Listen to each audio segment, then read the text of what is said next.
Hello bakunzi ba RB TV ndabaramukije mwese mw'izina rya Yesu Kristo ndazi mwese ko munezerewe cyane kandi murahimbawe cyane gose no kubona ibiganiro bica kuri televiziyo yanyu tubibutsa cyane ko mutabscribe aha nyene nga hafi cyane ko bidasanzwe ku mazina nitwanje kubwa Anesor King murazi neza nasobanukiwe nkaba domwe mu banywanyi ba UPC Kigobe uno mwanya twagoma tubatumire cyane kugikorane kidasanzwe imboneka rimwe mutari bwabone mubizi gute tufize umutumire Prophète Joshua ava i Tanzania Dar es Salaam tubahamagariye muri benshi cyane ingwara zananiranye ibibazo byananiranye ibyabananiye gutorera inyishu byose ko mubibonera nganyene asanzwe abashikiriza cyane gose udasanzwe ari umuhanuzi waho abamenyesha bitandukanye reka tugende gatoyi dusimbe gato cyane ariko ndakwibutsa ko kuri YouTube Facebook hose ubwirizwa kugira abone kugira ngo byose urushize kubihereza nabandi tudatibaganye gatoyi twamaze gushikayo cyane kugira ngo atubwire byinshi bitandukanye ndabaramukije muko amahoro neza ngowe neza cyane namahoro ndabona mwaberewe cyane gose bidasanzwe murakoze cyane ku mazina yanyu ku batatuzi bariko baraturaba ku mbuga ngurukanya bumenyi muwamwita bandi ku mazina ni Prophète Alba mukorera amajahi naha nyene turi mu Rusanze muri kino kigo c'abashinwa mu kigo kuri CFP kigo Centre de Formation Professionnelle de Kigobe murakoze cyane gose murumva ko ishura neza cyane bidasanzwe reka tubaze banya kubatahazi kwahereye ku micungaro itandukanye mbega aho baherereye he inzira ijayo niyihe murakoze cyane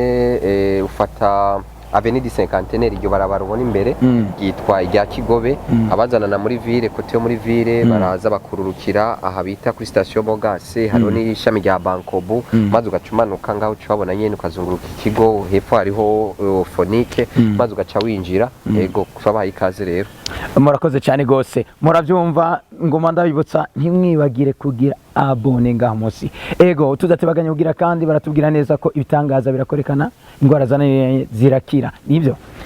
cyane ego tubonyeho kubatumira ku munsi wa gatatu ari umunsi wa gatatu ingwara zirakira buri muntu wese afise ibibazo aboneraho inyishu tuvuga rero hano mu Kigobe kuri UPC Kigobe yuko ari mu bitaro turavuga kandi ko ari no mu ruganda dufite amabanga 12 twakubarira ku ishengero rya hano wamaze kuba ko ari mu bitaro ingwara izo zose abafite ingwara zo mu mutwe zahe ni no mu ruganda n'ahantu abantu bahindurirwa nk'abajya abantu bafite ingeso zabananiye yewejeje kubona umuntu aje gutambuka yisambanya ariko byagenze neza n'abandi ariko kandi tukiraho kwa gatatu bamaze kumva ko dusengera abantu bagwaye na dimanche turasenga muri petite salle hajya ku madarapo nkuko haciye wahabonye guhera saa 3 y'agatondo ariko kandi hari igikorane gikomeye cyane nibaza ko waje kumbaza wumvise kiriya gikorane cya Prophète Joshua va Dar es Salaam murakoze cyane tubibutsa kari RB TV muri ko mukurikirana ku mbuga zitandukanye no turabanda tubaza ibibazo bitandukanye ugira kandi mbega kwiyo nkuru twamaze kumva ko musigikona kidasanzwe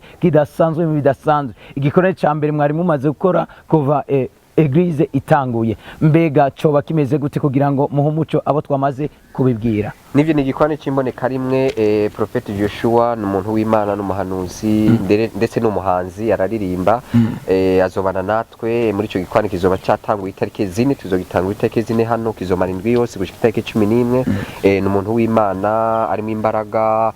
ingwara izarizo zose nkuko dusanzwe zisengerwa hano abagenda ikibazo ca sida cancer estoma ziriya ngwara babiriya bintu bituma abantu bagenda kwivuriza muri Kenya canke mu Buhindi babizana hano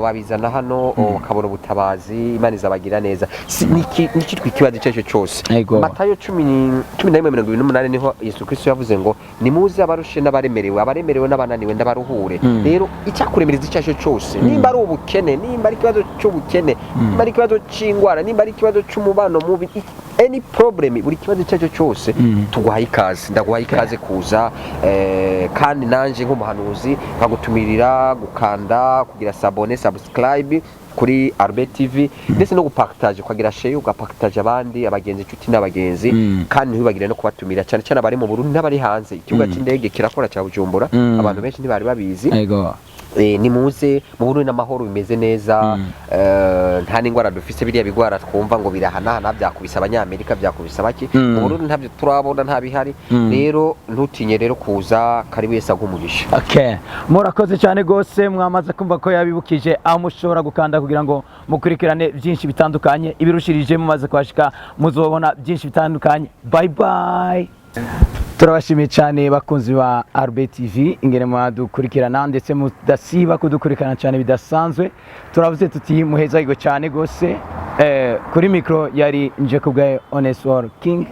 inyuma ya kamera hari Dido umusanzwe umuhinga adasanzwe. Okay,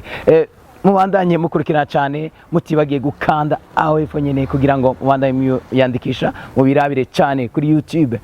Facebook n'ahandi henshi hatandukanye kugira ngo murushirize kubona byinshi byacu. Bye bye.